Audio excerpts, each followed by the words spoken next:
Hello বন্ধুরা, Soumi blog কিচেনে সবাইকে আরও একবার ওয়েলকাম আর অনেক অনেক ভালোবাসা। তোমরা সবাই কেমন আছো? আশা করি সবাই খুব ভালো আছো। আমিও তোমাদের ভালোবাসায় ভালো আছি। আজকে আরও একটা রেসিপি নিয়ে চলে এলাম তোমাদের সাথে শেয়ার করতে। সেটা হলো পুরীর বিখ্যাত খাজা রেসিপি। এই খাজা রেসিপিটা আমি কিভাবে বানিয়েছি সবটাই ভিডিওর মাধ্যমে তোমাদের সাথে শেয়ার করব। তোমরা কেউ স্কিপ করো না, পুরো ভিডিওটি দেখো। আশা করি তোমাদের খুব ভালো লাগবে। আর বন্ধুরা, তোমরা যদি নতুন কেউ আমার ভিডিওটি দেখে থাকো তাহলে আমার চ্যানেলটি সাবস্ক্রাইব করে পাশে থেকো আর পাশে থাকা বেল আইকনটা ক্লিক করে দিও। তাহলে আমি যখন ভিডিও ছাড়বো তোমাদের কাছে পৌঁছে যাবে। তোমরা যদি এইরকমভাবে কোনোদিন খাজা না বানিয়ে থাকো তাহলে একবার এইরকমভাবে বানিয়ে দেখো, খেতে খুব সুস্বাদু হবে আর মুখে দিলেই মিলিয়ে যাবে। তোমাদের কাছে বন্ধুরা আমার একটাই অনুরোধ, তোমরা কেউ ভিডিওটি স্কিপ করো না, পুরো ভিডিওটি দেখো। আশা করি তোমাদের খুব ভালো লাগবে। তাহলে বন্ধুরা সাথে থাকো আর কিভাবে আমি রেসিপিটা বানাচ্ছি তোমরা দেখতে থাকো। এখানে দেখো ময়দা নিয়েছি, এখানে 400 গ্রাম ময়দা আছে। তোমরা তোমাদের পরিমাণ মতো নিয়ে নিও। এতে এবার পরিমাণ মতো নুন দিয়ে দেব। এবার আমি এতে ঘি দিয়ে দেব। তোমরা সাদা তেলও দিতে পারো, আমি এখানে ঘি দিয়েছি। এখানে দেখো ঘি দিয়ে দিচ্ছি, 3 চামচের মতো ঘি দিয়ে দিচ্ছি। প্রথমে 3 চামচ দিয়েছিলাম কিন্তু ঘিটা আমার পুরোই লেগেছে। এখানে 50 গ্রাম ঘিটা আছে, 50 গ্রাম ঘি আমার পুরোটাই লেগেছে। এবার ময়দার সাথে ঘি আর নুনটা ভালো করে মিশিয়ে নেব। এইভাবে ভালো করে ঘি আর নুনটা ময়দার সাথে মিশিয়ে নিতে হবে। ঘি বলো সাদা তেল বলো তোমরা যাই দিয়ে থাকো, এরকম ভালোভাবে ময়দার সাথে মিশিয়ে নিতে হবে। আর এরকম দেখবে মুঠো করলে দেখবে নাড়ু হচ্ছে, আবার একটু চাপ দিলে দেখবে ঝুড়ো হয়ে যাচ্ছে, তাহলে বুঝবে ময়দাটা ভালো করে মাখা হয়ে গেছে। এবার পরিমাণ মতো জল দিয়ে আমি ময়দাটা ভালো করে মেখে নেব। ময়দাটা বেশি নরম করবে না, ময়দাটা একটু শক্ত করেই মাখতে হবে। তোমরা সবাই জানো এই খাজা জগন্নাথ দেবের খুব পছন্দের একটা খাবার। রেসিপিটা যদি তোমাদের ভালো লেগে থাকে তাহলে একটা লাইক কমেন্ট করে দিও, আর চাইলে শেয়ারও করতে পারো। দেখো ময়দাটা আমার মোটামুটি মাখা হয়ে গেছে, আর একটু মাখবো, আর একটু মাখা হলেই আমার মাখাটা কমপ্লিট হয়ে যাবে। দেখো ময়দাটা আমার মাখা কমপ্লিট হয়ে গেছে। এবার আমি 20 মিনিটের জন্য একটু ঢাকা দিয়ে রেখে দেব। 20 মিনিট পর ফিরে এলাম। এবার ময়দাটা আর একটু মেখে নেব। মেখে নিয়ে এবার লেচি কেটে নেব।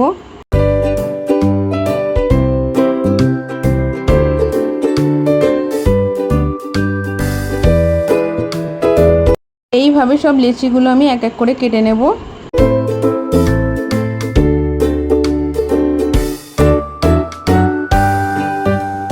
এখানে দেখো সব লেচিগুলো আমি কেটে নিয়েছি, 10টা লেচি হয়েছে। সব লেচিগুলো আমি সুন্দর করে গোল করে নিচ্ছি। এইভাবে হাতের সাহায্যে সুন্দর করে লেচিগুলো আমি গোল করে নিচ্ছি।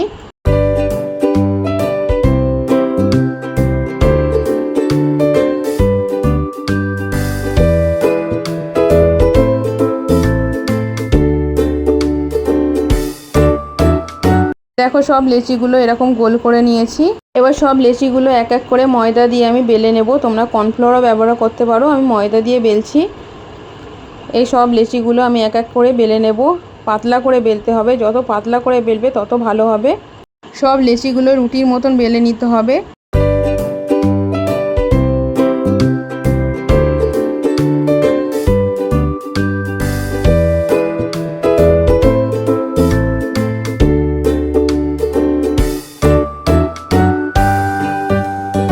দেখো একটা লেচি আমার বেলা হয়ে গেছে, বাকিগুলো সব এক এক করে আমি বেলে নেব। এইভাবে সব লেচিগুলো রুটির মতন সব বেলে নিতে হবে। দেখো সব লেচি আমার বেলা হয়ে গেছে। এখানে দেখো একটা রুটি নিয়েছি, রুটির মধ্যে একটু সাদা তেল দিয়ে দিলাম। সাদা তেলটা ভালো করে লাগিয়ে নিলাম। তোমাদের কাছে ব্রাশ থাকলে ব্রাশও ব্যবহার করতে পারো, আমার কাছে ব্রাশ নেই বলে আমি হাত দিয়ে লাগিয়ে নিলাম। এবার এর ওপরে একটু ময়দা ছড়িয়ে দেব, ময়দাটাকে ভালো করে লাগিয়ে দেব। এইভাবে হাতের সাহায্যে ময়দাটা ভালো করে রুটির মধ্যে লাগিয়ে নিতে হবে। দেখো ময়দাটা আমি ভালো করে লাগিয়ে নিয়েছি। এবার এর ওপরে আরেকটা রুটি দিয়ে দেব। একইভাবে এর ওপরে সাদা তেল দিয়ে দেব। সাদা তেলটা ভালো করে লাগিয়ে নেব। লাগিয়ে নিয়ে ফের ময়দা দিয়ে দেব। ময়দাটা ভালো করে লাগিয়ে নেব। একইভাবে ফের এর ওপরে আরেকটা রুটি দিয়ে দেব।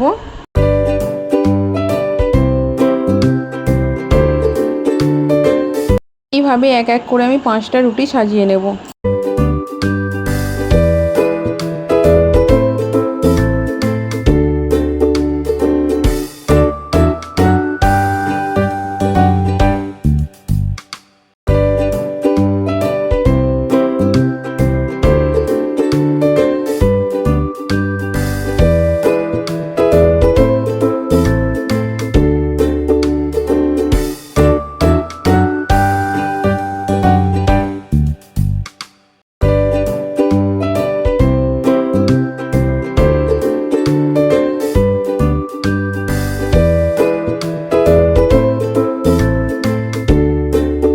দেখো 5টা রুটি আমার সাজানো হয়ে গেছে। এবার আমি ভালো করে আস্তে আস্তে করে রুটিটাকে আমি মুড়ে নেব। এইভাবে আস্তে আস্তে করে রুটিটাকে রোল করে নিতে হবে।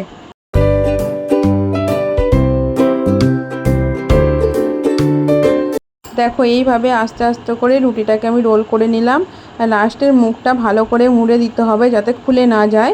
দেখো রুটিটা আমি ভালো করে গোল করে নিয়েছি। এবার একটা ছুরি দিয়ে আমি সাইডেরগুলো কেটে বাদ দিয়ে দেব। প্রথমে এই সাইডেরটা বাদ দিয়ে দিলাম, দিয়ে এবার আমি পিস পিস করে কেটে নেব। এইভাবে খাজার জন্য রোল থেকে রুটিটা আমি এইভাবে আস্তে আস্তে ছুরি দিয়ে সব কেটে নেব। রেসিপিটা যদি ভালো লেগে থাকে তাহলে একটা লাইক কমেন্ট করে দিও, আর নতুন বন্ধু হলে চ্যানেলটি সাবস্ক্রাইব করে দিও। দেখো এইভাবে পিস পিস করে সব কেটে নিলাম। এইভাবে বাকিটাও আমি সব কেটে নেব। লাস্টেরটা আমি কেটে বাদ দিয়ে দেব। এইভাবে লাস্টেরটা আমি কেটে বাদ দিয়ে দিলাম। একটা থেকে 7টা টুকরো বার হয়েছে। এইভাবে বাকিটাও আমি কেটে নেব। একইভাবে বাকি রুটিগুলোও আমি তৈরি করে নেব। খাজা তৈরির জন্য যে টুকরোগুলো কেটে নিয়েছি, একটা টুকরো নিয়ে নিলাম, নিয়ে আস্তে আস্তে করে এইভাবে চেপে চেপে দিলাম, দিয়ে আস্তে করে বেলে নেব। এইভাবে আস্তে আস্তে হালকা হাতে বেলে নিতে হবে। বেশি চাপ দিয়ে বেললে হবে না, আর বেশি মোটাও বেললে হবে না, বেশি পাতলাও বেললে হবে না, মোটামুটি বেলতে হবে। দেখো এইভাবে আমি বেলে নিয়েছি। সবগুলো একইভাবে আমি বেলে নেব। আর বন্ধুরা, তোমরা কিন্তু অনেকে লাইক করছো না, শুধু কমেন্ট করে ছেড়ে দিচ্ছ। তাই তোমাদের কাছে একটাই অনুরোধ, তোমরা লাইকটা করো। তোমাদের লাইক কমেন্ট পেলে আমি নতুন নতুন ভিডিও করতে উৎসাহিত হই, আর ভিডিও করতে ভালোও লাগে। এইভাবে খাজা তৈরির জন্য সব লেচিগুলো আমি এক এক করে বেলে নেব। দেখো সব বেলা আমার কমপ্লিট হয়ে গেছে।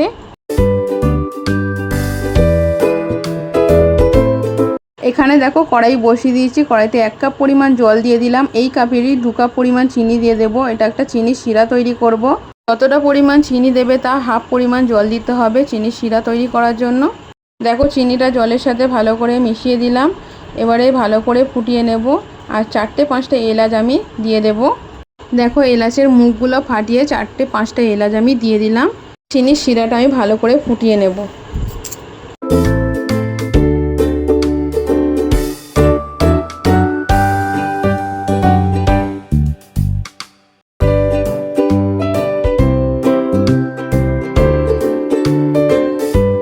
দেখো চিনির শিরাটা আমার ভালো করে ফুটে গেছে, আর শিরাটা আমার প্রায় রেডিও হয়ে গেছে। দেখে বুঝতেই পারছো কিরম একটা চটচটে ভাব এসে গেছে।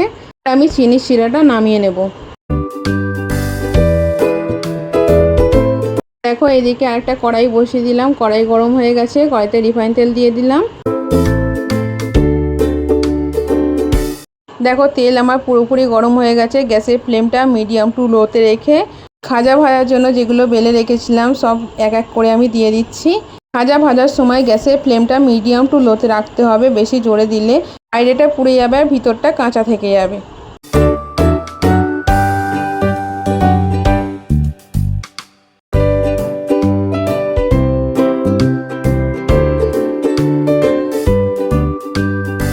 এইভাবে সব খাজাগুলো উল্টে পাল্টে লাল লাল করে ভেজে নিতে হবে।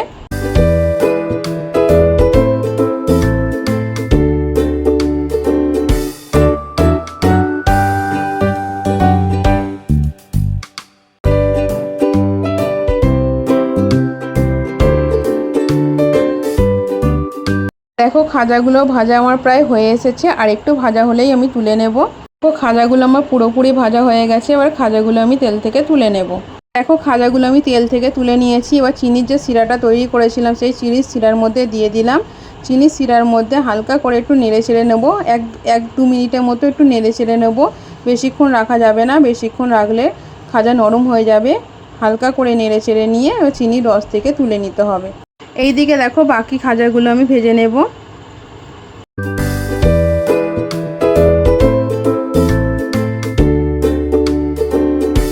দেখো এই খাজাগুলো এবার চিনির শিরা থেকে আমি তুলে নিচ্ছি।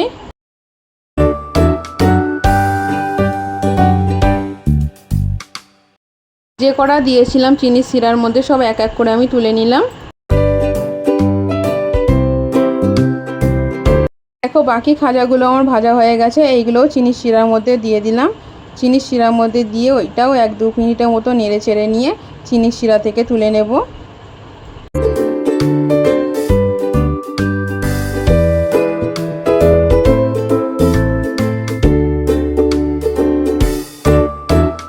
দেখো সব খাজা আমার কমপ্লিট হয়ে গেছে। রেসিপিটা তোমাদের কেমন লাগলো অবশ্যই আমাকে কমেন্ট করে জানিও, আর ভালো লাগলে লাইক কমেন্ট শেয়ার করে দেবে। আর যারা আমার চ্যানেলে নতুন বন্ধু আছে তারা প্লিজ আমার চ্যানেলটি সাবস্ক্রাইব করে পাশে দেখো। সম্পূর্ণ ভিডিওটি দেখার জন্য সবাইকে অসংখ্য ধন্যবাদ। সবাই খুব ভালো থেকো, সুস্থ থেকো, সাবধানে থেকো। Tata, bye bye.